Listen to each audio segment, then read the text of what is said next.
Why did you choose that title? What does it represent to you? Is there symbolism involved? So my third book's title is The Ocean is her title, and the reason I chose it is I wanted a metaphor that stands for the human spirit and the human mind. I think there's a dichotomy when we talk about the human spirit and the human mind. When on one side we want to say we are capable of limitless achievements, human beings have limitless potential, sky is the limit and whatnot. But on the other hand, we are also aware that human beings have their own limitations. We have our perceptual limitations because of which maybe a lot of us are not able to comprehend things that are maybe extraterrestrial or supernatural, like if they exist at all. So we have our own perceptual limitations, right? So I wanted a metaphor that represents both this limited nature and limitless nature of things. So if you look at the vast expanse of ocean, it shows that it's when the ocean meets the horizon, it seems as if it's an infinite water body, but in reality it's not. There are geographical boundaries marked off by continents and landscapes. So oceans are, like, for me, limitless and limited at the same time, and that's what I think the human spirit stands for, limitless and limited at the same time. Yeah, you stress on the power of asking questions. So, Yes. in your writing, how do you manage to do that? How do you form characters or like layered situations where it provokes the readers to ask questions and form subjective opinions of their own? I think step one, what I do is I always pick up a marginalized identity.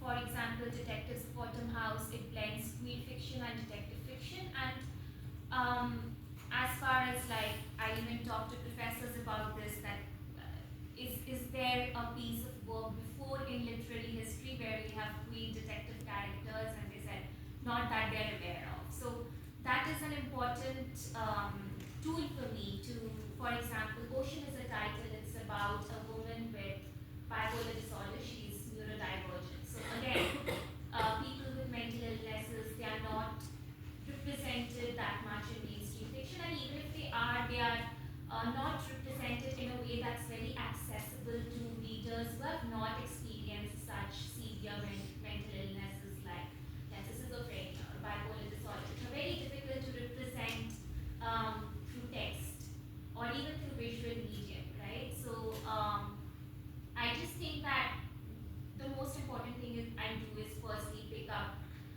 an identity that is marginalized. And the second thing I do is I always make my stories extremely layered. It's like onions, right? You need to peel off the layers, and that's a common characteristic. You see my work, The Ocean is a title, and Detectives of Autumn House. They are extremely layered, and they don't make sense. Both those books don't make sense until you reach the very end of it. So it's only like after you reach the very end of the book that you're able to, put the puzzles to get the jigsaw puzzle together and fit it and see that, okay, this is what the book really meant. So, I wonder what's your research process like for representing such characters, characters that have neurodivergency or even bipolar disorder or even queer characters. What is your research process like? so honestly, like, I research very thoroughly when it comes to writing nonfiction. Giving my very honest response, I don't research that much when it comes to fiction. I do it out of pure imagination. Okay. Yeah. I had another question. Your book, Detectives of the Autumn House, is situated at a unique intersection of, like you said, detective fiction and queer fiction. How do you develop your main characters' flaws and vulnerabilities to make them relatable, even when they're detectives trying to solve a crime? How does that work in a I detective think, fiction like, context? for example, there's character Pallavi, who's a detective in Detectives of Autumn House, and she is. I have also showed her emotional crisis, and basically this group of detectives. I think Gen Z would be very familiar with this term, polyamorous relationship. So Yes. this group of detectives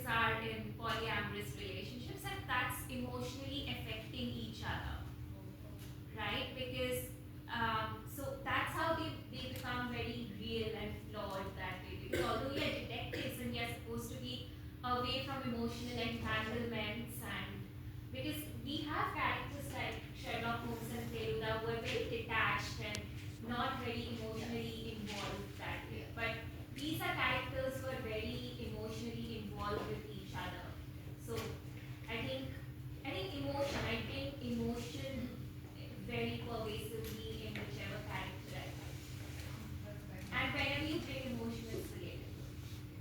Yeah. Many of us also had like FSS courses, general and society courses, and with our conversations, like one of the conclusions we drew was like to remove all the stigma, the best thing is to talk about it, like to make it more normalized. So, was that one of your reasons for like including this in your work so much, or like were there other motivations? I think one thing that I like doing with my writing is even with my opinion articles which I author for editorial columns of newspapers. Like I said, my primary intention is just to bring a very fresh perspective. So, for example, ocean is a title. Mental health or let's say illnesses like bipolar disorder, they have not been represented through spatial metaphors like ocean, right? So I kind of my writing process or my ideation processes, I look at two, three things, aspects which have never been combined before, and I combine them. So I thought that we talk about mental health in terms of the iceberg. You know how we have the conscious, subconscious, and unconscious in psychology, and how it's represented through the iceberg. That we are just able to see the tip of the iceberg and not what lies beneath the ocean, right? So I think that that that metaphor, that analogy is something we do see. But ocean as a representation for human spirit and human mind, and for severe illnesses like bipolar disorder or schizophrenia, it's something that I did not at least come across.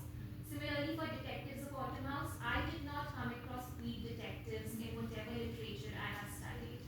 So that's an important technique that's also a trick for those of you who want to be writers. You just combine aspects which have never been combined before, and maybe just make a pluralistic, syncretic approach for writing. Well, not to digress, but you mentioned in one of your write-ups that Kafka's Metamorphosis is known for its like existentialism.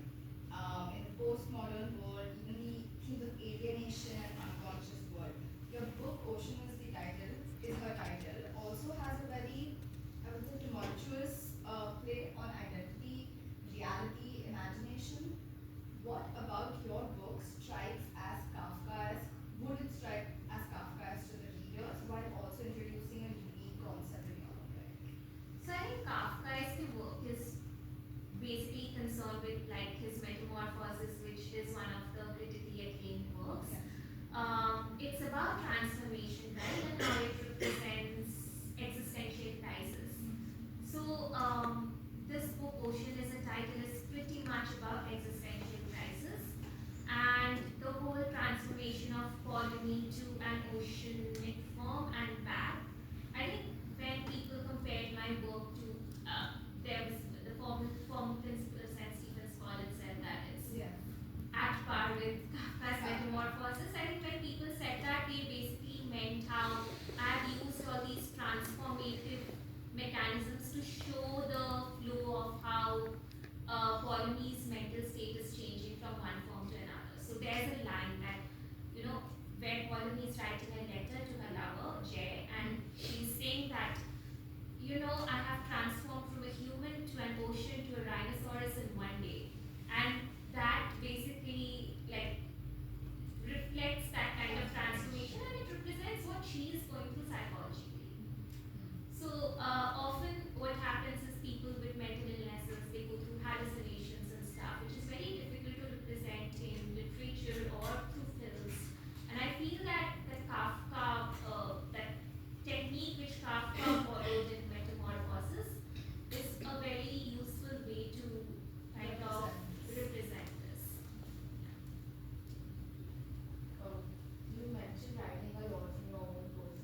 and that I don't care about whether how many copies my books sell, but even if it speaks to one person, so even if one person who is going through a mental health crisis feels a little less alone after reading my work, that would be reward enough. I don't need the Pulitzer.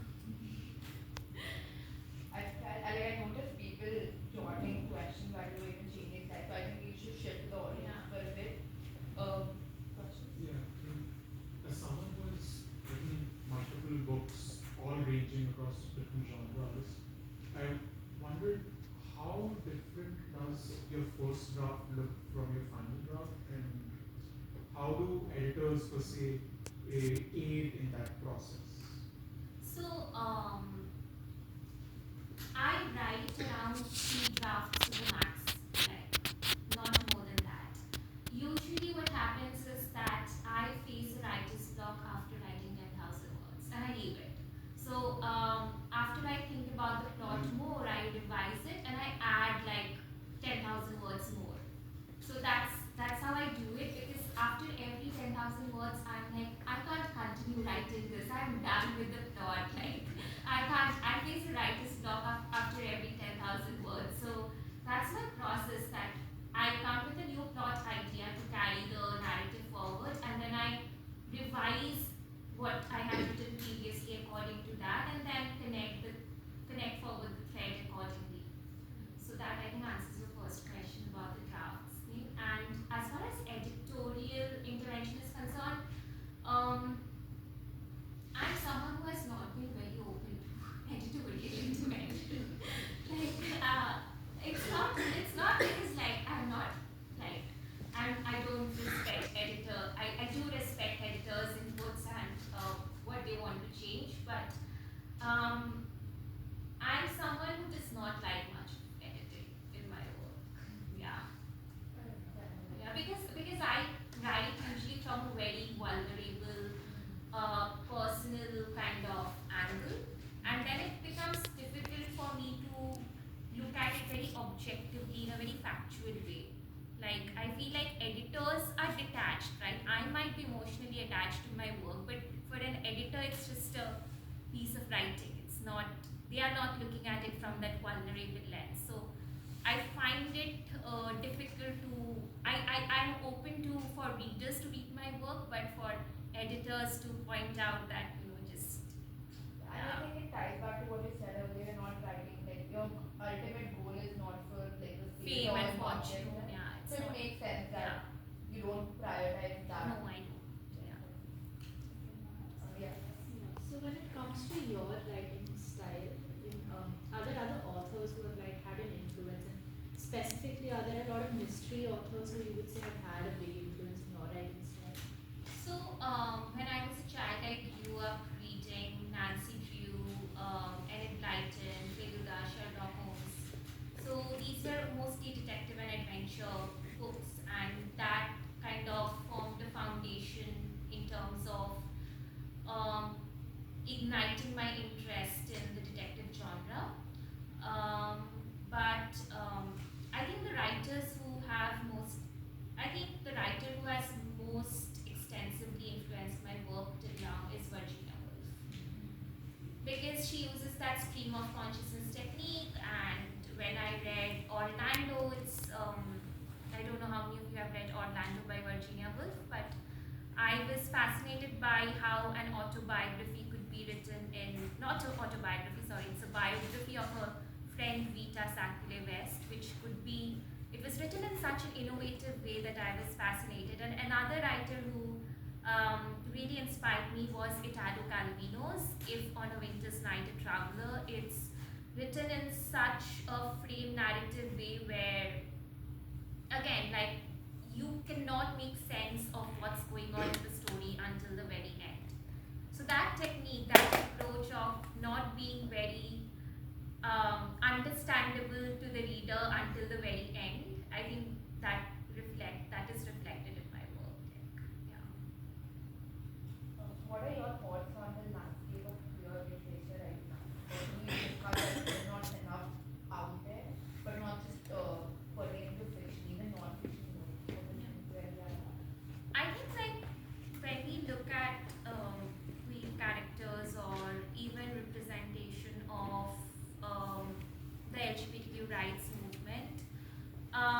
I feel there needs to be more of it, and also when we characterize queer characters, empower them. Like in Detectives of Autumn House, they are leading they are the royal detective agency, in the sense that these detectives are based in London, and fictionally, hypothetically, they work with the royalty, and they are empowered to lead the whole investigation process. So You mentioned they're not just included, they're celebrated. they are celebrated.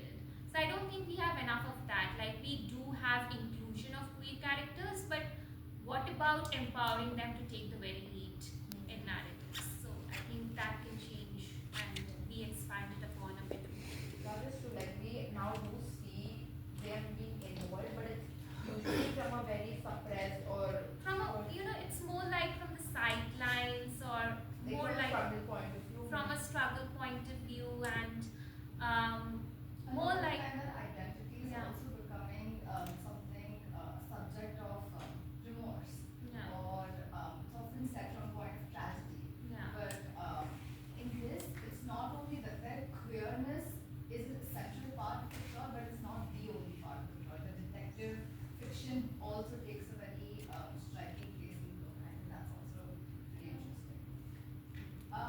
While reading your book last night, I realized there's a line in your book that says, in motion as a title, sports and films can unite a country. Is there any film or any media in general that has impacted this book or even the way you write? So I watched a film called A Beautiful Mind, which represents the life of John Nash. He was a Nobel laureate, and he had schizophrenia. So there I was kind of inspired by how a severe mental health crisis can be represented through visual medium, and I took a challenge upon myself that can I represent it through the written word, and that is one. And secondly, I think when I said sports and films can unite a country, we usually have all these movies like beginning from Jump India to 83 to Maricom, and I feel like Adrenaline and energy. and not just adrenaline and energy, but whenever people watch national level sports where a sports is representing the country, I think people forget all their ideological differences, right? So there we are like, we represent our nation. Yeah. United by that one sentence. Yes. So united with that by that one sentiment. So by sports and films, I meant that intersection of sports and films. Films based on sports, biopics and all. I think they are uniting in nature. Yeah. Lastly, from our brief conversation outside, you mentioned that you like to dip your toes in multiple genres and you like to experiment your pen. What more possible genres would you like to explore? I'm currently working on a socio-political satire, where I am pretty much inspired by college atmosphere, like college debating societies. It's set in a college, and there are these young people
ideas are not being reflected well enough in words,